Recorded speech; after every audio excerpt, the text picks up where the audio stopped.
Si Dieu a mis un rêve dans ton cœur. Un nouveau-né dans l'univers des livres au Bénin.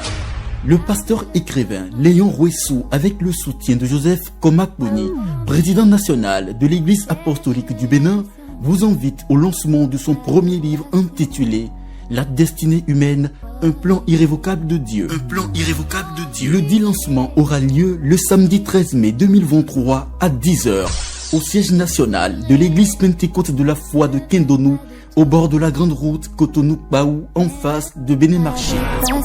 Vous avez envie de prendre part à cette grande messe littéraire? Sachez que le pasteur écrivain vous réserve de grandes surprises. Pour tout renseignement, contactez-nous via WhatsApp au +229 97 10 03 96 ou le 67 00 98 92. La destinée humaine, un plan irrévocable de Dieu, quand la littérature prend corps à travers un homme de Dieu.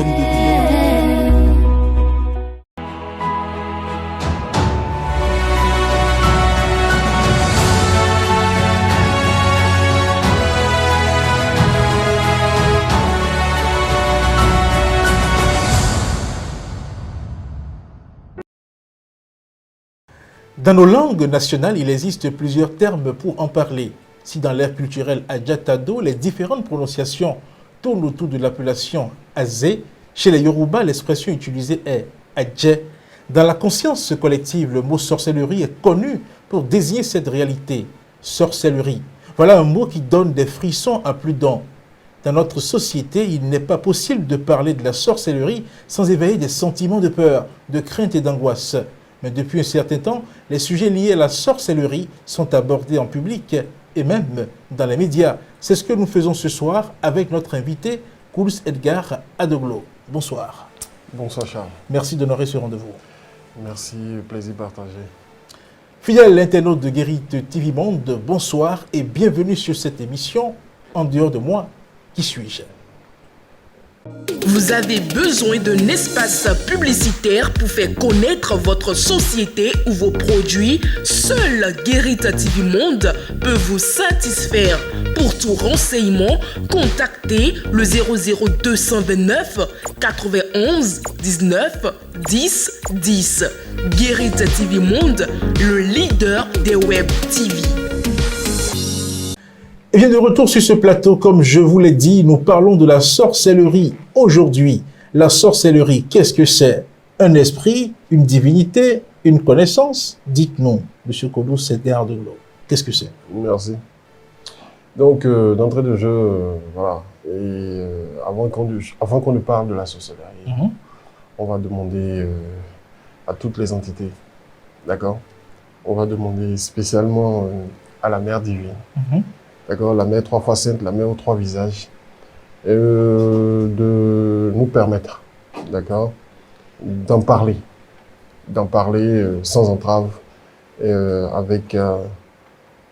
sans entrave et avec toute la possibilité de pouvoir dire ce qu'il faut dire. Oui, vous demandez la permission. Non, c'est déjà fait. Oui, c'est ça que je dis. Vous demandez la permission aux entités qui peut-être maîtrise ce dont nous voulons parler avant. Non, pourquoi j'ai demandé la permission, tout à l'heure vous allez comprendre. Voilà, parce que vous avez dit tout à l'heure, est-ce que c'est une divinité? Est-ce que c'est un esprit? Un esprit ou une connaissance. En fait, la sorcellerie, c'est de la connaissance, à l'état pur. La connaissance? Oui, c'est de la connaissance. Et tout à l'heure, vous allez parler de l'ère culturelle Agatado chez les Yoruba. En fait, nos ancêtres avaient pour terme particulier, d'accord, de définir la sorcellerie comme ce que je connais plus que toi. D'accord? Une connaissance qui est occultée, d'accord, à la conscience de l'autre. C'est-à-dire une connaissance, je possède une connaissance que tu n'as pas. D'accord? J'ai la possibilité de me mouvoir. C'est-à-dire d'utiliser toutes mes capacités, ce que toi, tu ne fais pas. D'accord? Je peux l'utiliser de façon positive, comme je peux l'utiliser de façon négative. Parce que tous, et comme le dit tous les écrits divins, tout ce qui a été écrit voilà, sur la création, sur Dieu, etc., tout ça là, on définit l'homme comme l'émanation de Dieu. créé à l'image, bon, pas que j'aime pas trop le mot créé, mais qui a émané et qui est l'image et la ressemblance de Dieu. Ça veut dire que l'homme, dans son naissance, est divin et possède des aptitudes divines. D'accord? Et voilà. Et dans la matière, il a le choix, d'accord, de l'utiliser de façon consciente ou de l'utiliser de façon inconsciente. D'accord? Donc, pour revenir à la question, la sorcellerie. Le mot sorcellerie, c'est peut-être la connotation négative qui a été appliquée à ça. D'accord? La connotation négative qui a été appliquée à ça. Sinon, la sorcellerie, en réalité, d'accord, s'il y a un autre thème avec lequel on peut le définir ou on peut le qualifier, c'est de la connaissance à l'état pur. Connaissance de quelle dimension? Connaissance dans toutes les dimensions. Que ce soit... la sorcellerie englobe tout ce qui est scientifique, c'est-à-dire cette connaissance scientifique, d'accord? C'est de la science pure, d'accord?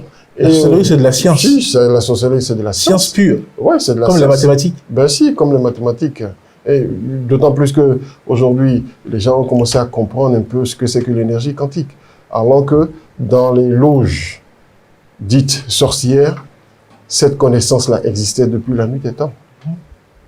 D'accord? Voilà, donc voilà un peu ce que je peux dire par rapport à la sorcellerie. J'ai l'impression que vous n'êtes pas encore satisfait. Non, écoutez, oui, quand on parle de sorcellerie, quand vous dites que c'est de la connaissance, c'est de la science, est-ce que le terme utilisé, par exemple, dans l'art culturel Adjatado pour le désigner, Azé, ou chez les Yoruba, de quoi retourne ce terme-là? Comment est-ce qu'on en est arrivé à désigner ça comme ça? Non, en fait, vous voyez, les patois définissent, et les patois qualifiés définissent un phénomène ou bien quelque chose selon le système linguistique utilisé, c'est-à-dire le système linguistique. D'accord?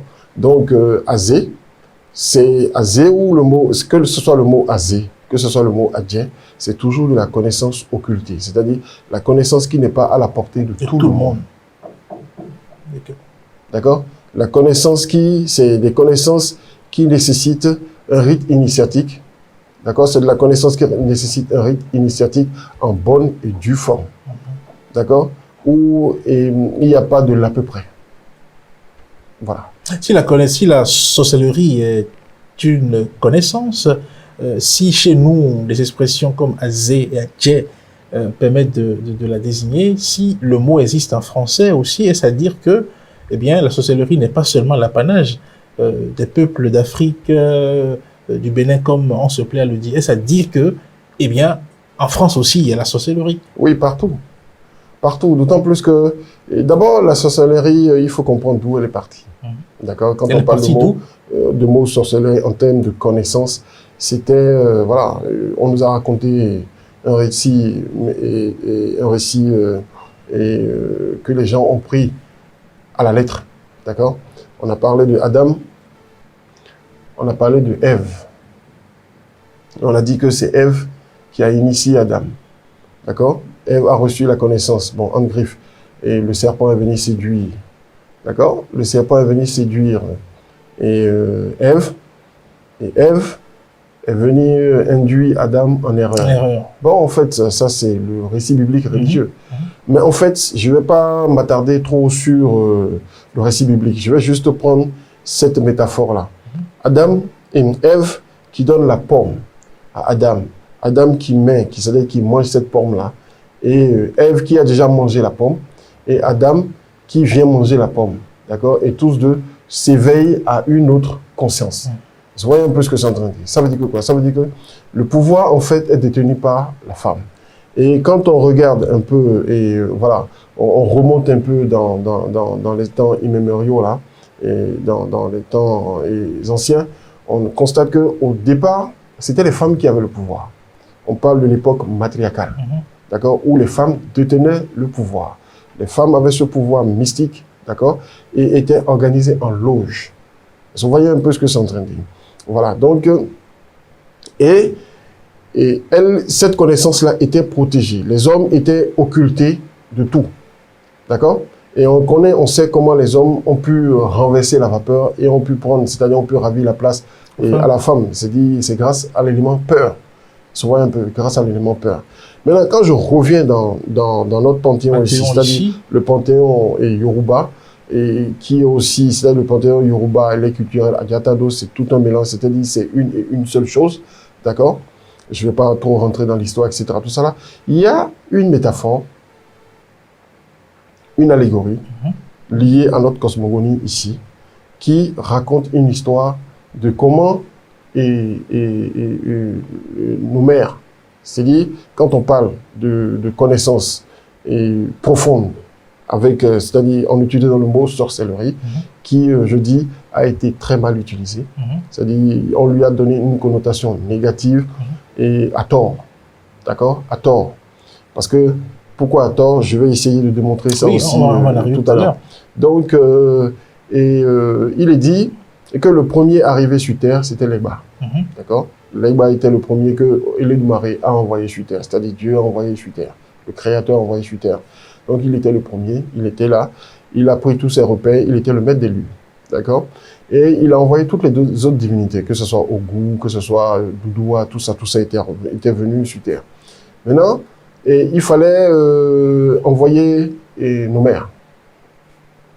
Personne n'a voulu... Quand vous dites nos mères, là, qu'est-ce qu'on doit comprendre par ça? J'en viens. Puisque j'ai parlé tout à l'heure du matriarcat. Donc, le pouvoir, c'est la femme, d'accord? Et quand on parle de femmes, on parle de nos mères, parce que c'est elles qui, bon, si je veux m'exprimer d'une certaine manière, je veux dire, c'est la femme qui a enfanté le monde. C'est-à-dire, pour rejoindre d'autres auteurs aussi, en fait, d'autres personnages éminents du mystique, de l'occultisme, etc., tout ça là, je dirais Dieu est beaucoup plus femme que homme. D'accord? Oui, je vous suis. Voilà. Donc, et toutes les divinités ont refusé, d'accord? Sauf Oromila, qui est le précurseur, c'est-à-dire qui est l'emblème du Fa, d'accord? Et Oromila, tout le monde a refusé. Oromila a dit bon, que lui, il va accepter, que lui, il va les amener sur Terre, d'accord? Donc, Oromila les a ingurgités pour pouvoir les amener sur Terre. Arrivé sur Terre, Oromila leur a dit, bon, on est sur Terre, il faut descendre. Elles ont dit non, que nous nous sentons bien par ici. D'accord? Nous nous sentons bien par ici. Et Oromila a dit, ben, écoute, j'ai voulu faire du bien. Et maintenant, voilà qu'elles se sont encore attaquées à moi. Donc, bon, il y a eu une discussion avec la divinité suprême.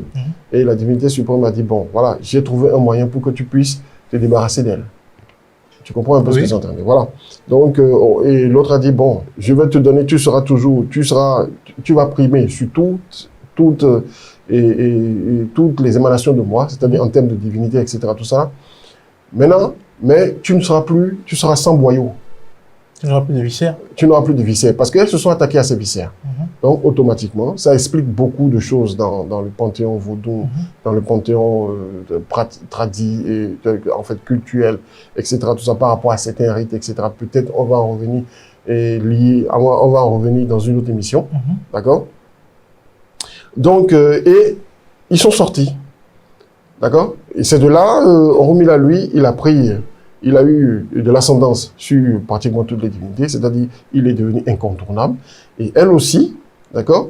Elles sont devenues, et elles aussi, c'est-à-dire, et l'autre a dit, quelles que soient les activités négatives qu'elles vont perpétrer sur Terre, etc., tout ça là, lui, il va défaire tout ce qu'elles vont attacher, il va défaire, etc., tout ça là. Mais il faut comprendre quelque chose. Et il y a deux triangles, d'accord? Il y a deux triangles. Il y a le triangle inférieur, dont la pointe tire vers le bas, et il y a le triangle supérieur, dont la pointe tire vers le haut. D'accord? Donc, on parle de la triade supérieure et on parle de la triade inférieure. D'accord? Il faut comprendre que l'univers, la matière, c'est-à-dire, je dis la matière, excusez-moi, la nature, ce que dans notre panthéon on appelle Aïe, d'accord? L'univers. Et quand l'univers se personnifie, c'est-à-dire quand on veut personnifier l'univers, on la prend comme une femme, c'est-à-dire elle s'exprime comme une femme, d'accord? Une femme, une jeune femme, d'accord? Ou une jeune femme, ou bien une vieille, d'accord? Et quand elle veut et montrer toutes, c'est-à-dire, elle veut montrer ses attributs, c'est-à-dire en fait, toutes ces dimensions, d'accord? Elle devient une triade. Est-ce que vous me suivez?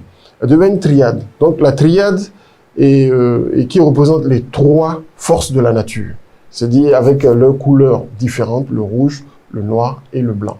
Donc tout le monde sait que le blanc, c'est l'équilibre. C'est comme la ligne droite.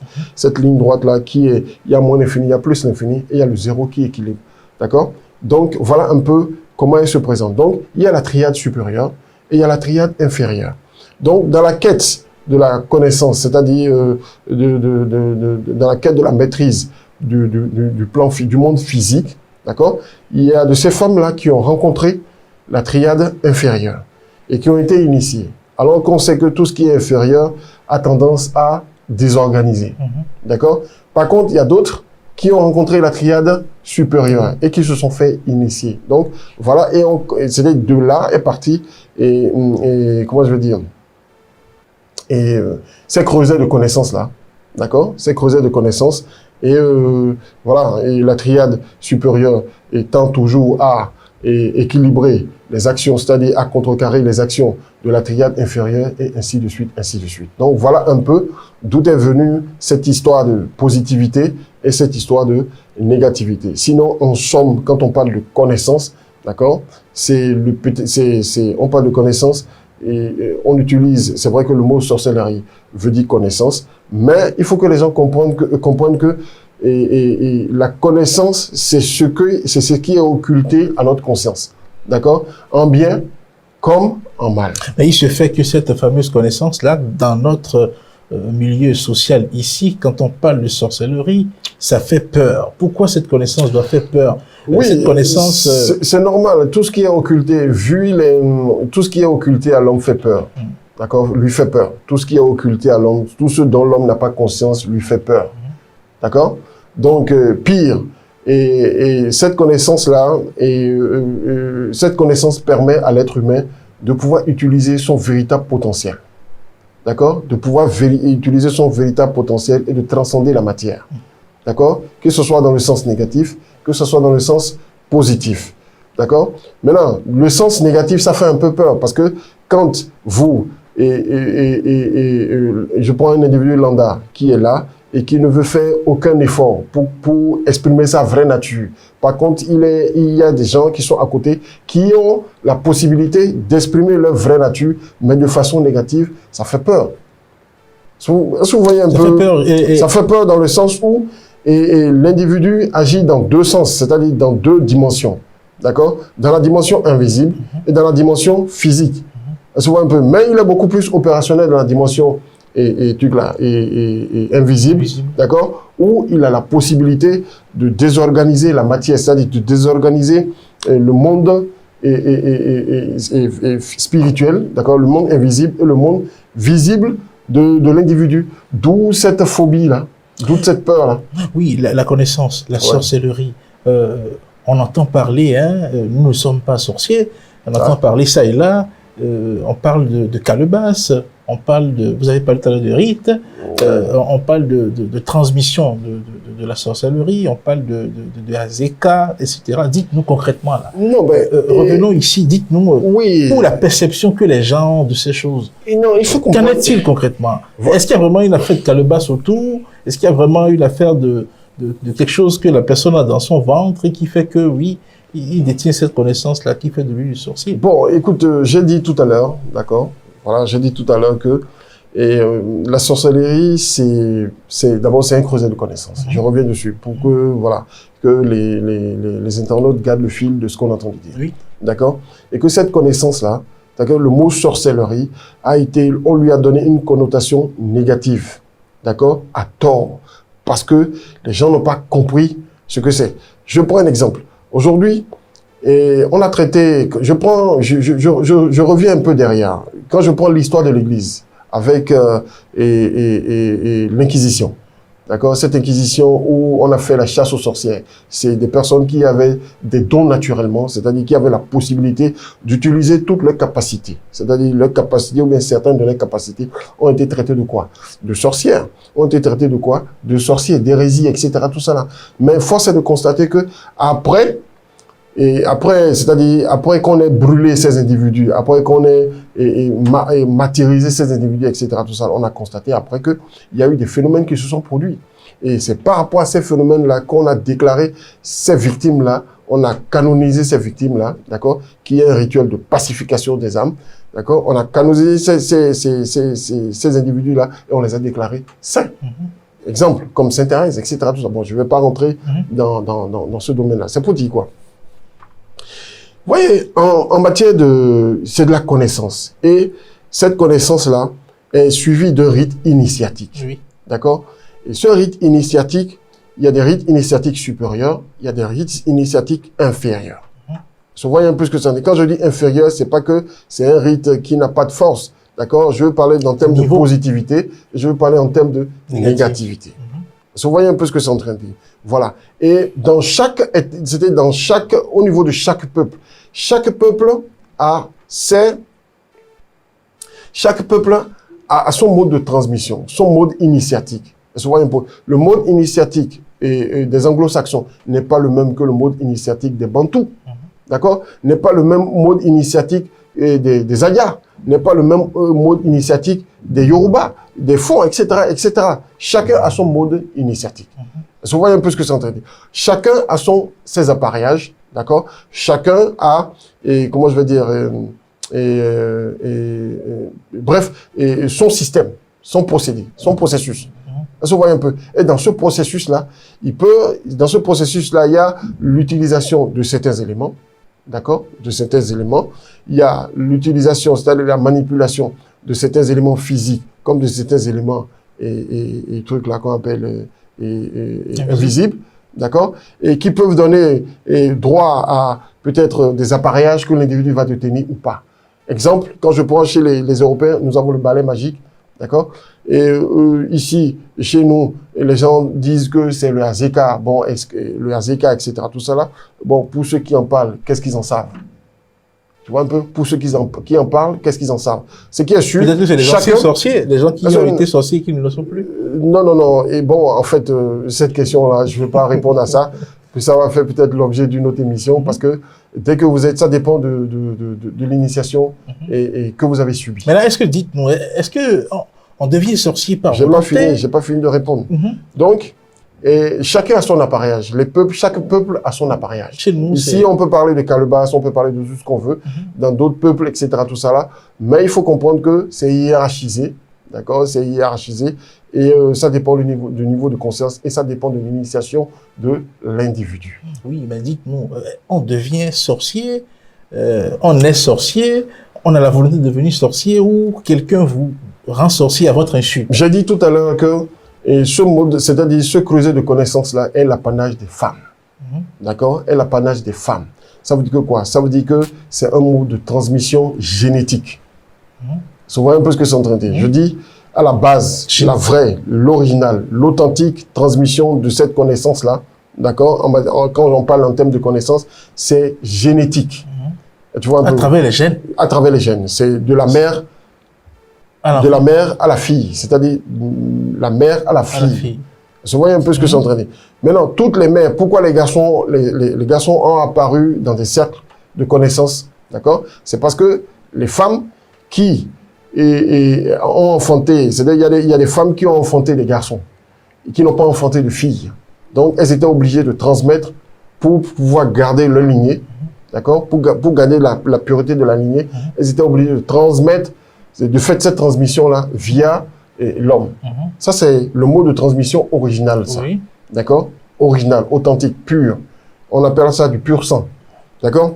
Maintenant, il y a les autres modes de transmission. Oui, d'accord? Les autres modes de transmission, ce sont ces autres modes de transmission-là qui ont créé un peu de la zizanie, de la pagaille.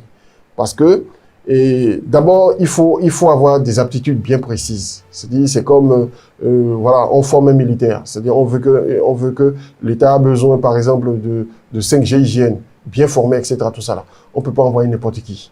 D'accord? Il y a des aptitudes et tu là, en fait, Il y a un profil. Il y a un profil bien défini. Pour devenir sorcier. Pour devenir et pour pouvoir posséder cette connaissance. Cette connaissance, ouais. Tu vois un peu, pour pouvoir posséder cette connaissance-là. Parce que cette connaissance, ce que les gens oublient, cette connaissance, on peut l'utiliser de façon bénéfique. Comme on peut l'utiliser de façon maléfique. J'en viens, c'est pas l'objet on va en venir. Oui. On va en venir. Gardez votre faim, vous serez rassasiés. D'accord? Donc, il y a les autres modes de transmission, comme je disais tout à l'heure. Par exemple, un mode de transmission, parce que j'ai l'impression qu'on est en train de tirer à la fin de ce numéro. Un mode de transmission terre à terre. Je suis, et au lieu que l'individu cherche à réussir dans son existence, d'accord, il végète dans sa médiocrité. Il pense que c'est un destin qui lui a été assigné de Dieu, et il voit son frère en train d'évoluer, d'accord. Pour lui, tout de suite, il commence à avoir de la haine. Pourquoi lui, il réussit? Pourquoi moi, je ne réussis pas? Est-ce que vous voyez un peu? Déjà, sa connaissance a commencé déjà à corrompu. Dès qu'il a pensé comme ça, vous voyez un peu ce que c'est en train. Dès qu'il a pensé comme ça, il a commencé déjà, c'est-à-dire sa conscience est déjà corrompue. Donc, qu'est-ce qu'il fait? Il cherche tous les moyens.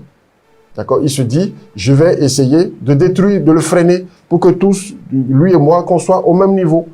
Je vois un peu. Donc, dans la quête de la recherche, de la destruction de l'eau, en fait, des choses pour pouvoir détruire son frère, etc., tout ça là, il va tomber, d'accord, sur des personnes, puisque les mêmes forces s'attirent, d'accord, il va tomber sur des initiateurs, que ce soit peut-être des praticiens, etc., tout ça là, qui sont au même niveau, c'est-à-dire qui répondent à son niveau de conscience, d'accord, et arrivé là, l'individu va lui dire, ben écoute, d'abord, il va commencer par lui commander des choses, à un moment donné, l'individu va dire, ben, au lieu que tu me commandes ces choses-là, viens, je vais t'amener à un niveau, d'accord, où tu pourras facilement faire c'est-à-dire, faire réagir, faire tout ce que tu veux. Donc, d'où l'initiation. Mais ce genre d'initiation n'est pas une initiation authentique. Pourquoi? Parce que l'individu ne répond pas à certains critères. Et tu vois un peu ce que c'est en train de dire. On appelle ça, nous on appelle, bon en fait, moi, personnellement, moi je les appelle des voyous spirituels. Et tu vois un peu ce que c'est en train de dire. Parce que, ils ont triché. C'est-à-dire, c'est de la tricherie. C'est-à-dire, c'est de la falsification. Donc, on essaie de lui créer un appareillage, d'accord? Et on l'initie à quelque chose, d'accord? Qui s'apparente un peu c'est-à-dire qu'il le fait rentrer dans ce creuset de connaissances-là, mais dont il ne maîtrise, parce qu'il n'a aucune connaissance, il n'a aucun savoir, aucune connaissance liée à ça, etc., tout ça là. Donc, il va mal utiliser, il va mal appliquer les lois, les principes de l'univers, et voilà, il va faire du n'importe quoi, du désordre, jusqu'à ce que lui-même, la nature le dénigre, parce qu'il y a un ordre divin. Il se fait que nous, ici, dans notre milieu, dans notre contexte social, il n'y a que cette manifestation de la chose. Quand vous parlez de la sociologie en tant que connaissance, il se fait que chez nous, on n'a que cette perception de la chose. C'est-à-dire que on ne voit l'individu, on ne le voit commettre que des impairs, on ne le voit qu'attaquer pour lui, on ne le voit faire que des choses. Allez, bref, on ne voit rien de positif sorti de la chose. C'est justement cela qui nous intéresse. Voilà, il faut comprendre aussi que c'est aussi les conséquences de l'esclavage. C'est aussi les conséquences de l'esclavage. Parce que quand les Blancs sont arrivés, ils ont ciblé les deux castes. C'est-à-dire, ils ont vu que il y avait les Azondato et il y avait les Azongboto. Oui. D'accord? Il y avait les Azondato et il y avait les Azongboto. Donc, ils se sont dit, pour pouvoir terroriser le peuple noir et pouvoir c'est-à-dire pouvoir leur imposer le christianisme, qu'est-ce qu'il fallait faire? Il fallait détruire l'équilibre. D'accord? Donc, ils ont plus déporté la lignée des Azongboto. D'accord? Ce qui a laissé place aux Azondato. Donc, les Azondato, à un certain niveau, ont pris le dessus.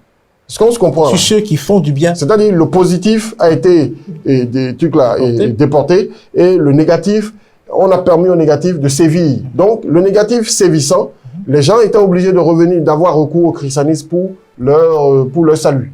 Vous voyez un peu ce que c'est en train de dire. Et cet équilibre-là a pris, c'est-à-dire peine, à peiner à pouvoir, voilà, et se retrouver, c'est-à-dire à se rétablir. D'accord? Donc, ce qui a fait que pendant pratiquement des siècles, d'accord, les Azondatans ont fait la pluie et le beau temps. Et continue aujourd'hui de faire la pluie et le beau temps. Dieu merci qu'aujourd'hui, dans ce siècle-là, les choses ont commencé à aller du verso, les choses ont commencé à s'équilibrer. Et puis voilà, et les Azonbatans ont commencé à redorer le blason, etc. Donc, pour pouvoir maintenir cet équilibre-là et pour pouvoir, bon, voilà, bref. La sorcellerie, on n'en parle pas chez nous sans évoquer des éléments comme par exemple l'iroko, comme par exemple la chouette, comme le hibou, comme certains animaux. On n'en parle jamais sans évoquer. Quelqu'un qui dort chez lui et qui entend un hibou crier la nuit, il est sûr que ceci est en train de lui rendre malade. Mais c'est ça qui rend malade les Africains. C'est ça qui rend malade les Africains. Le sorcier, négatif. C'est-à-dire celui qui utilise cette connaissance-là de façon négative n'a pas forcément besoin d'un hibou. Mais le problème, c'est de comprendre pourquoi il va chercher un hibou. Pourquoi cette préférence pour l'hibou. Mais il y a d'autres animaux. D'accord? C'est aussi ce que je suis en train j'essaie de vous expliquer un peu, en fait, un peu plus haut là, un peu plus tôt là. C'est dit, ça dépend de l'initiation de l'individu. Lors de l'initiation inférieure, négative, l'individu perd son corps énergétique. D'accord? Le corps énergétique est considéré comme la batterie du corps. C'est dit, les gens l'associent à l'aura. C'est ce corps-là qui fait le pont, c'est ce corps-là où siègent tous les sentiments.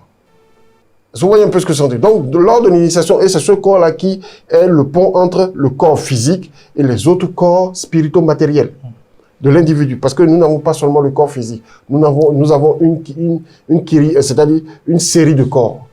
Vous voyez un peu ce que c'est. Donc, ce corps énergétique-là, d'accord, lors de leur initiation, ils perdent ce corps énergétique. Donc, ayant perdu ce corps énergétique, soyez sûrs et certains qu'il n'y a plus de sentiments, puisque c'est ce corps-là qui génère les sentiments. La sympathie, l'amour pour les enfants, l'amour pour le prochain, etc. Tout ça là est supprimé. Donc, étant supprimé, il va faire du mal. L'individu va réagir comme un animal qui a besoin d'énergie, un peu comme, comment on appelle, la chauve-souris. La chauve-souris qui a besoin de se nourrir de sang pour maintenir son équilibre, parce que elle est, tu vois, elle est entre les deux, c'est-à-dire entre le règne animal et puis bon, voilà. Donc, elle a besoin de s'équilibrer. Donc, ils ont besoin aussi de s'équilibrer. Est-ce que vous voyez un peu? D'où le mal qu'ils répandent autour d'eux. Oui, nous sommes là au terme du temps qui nous est imparti pour cette émission. On n'a pas fini d'aborder le sujet parce que là, vous êtes en train d'entrer dans le fond même du sujet. On aura l'occasion d'y revenir. Vous savez, on ne peut pas parler de la sorcellerie en 30 minutes, en 1 heure, même en une journée. Et donc, nous allons nous arrêter là pour aujourd'hui parce que le sujet, il est assez dense. Nous allons y revenir d'autres fois, chers téléspectateurs, chers fidèles donc internautes de Guérite TV Monde, dans d'autres numéros de cette émission, nous allons entrer dans le fond même du sujet pour vous parler de sorcellerie, de sorte que bien, vous n'ayez plus peur d'en parler, vous n'ayez plus peur lorsqu'on parle donc de sorciers. Bonsoir chez vous.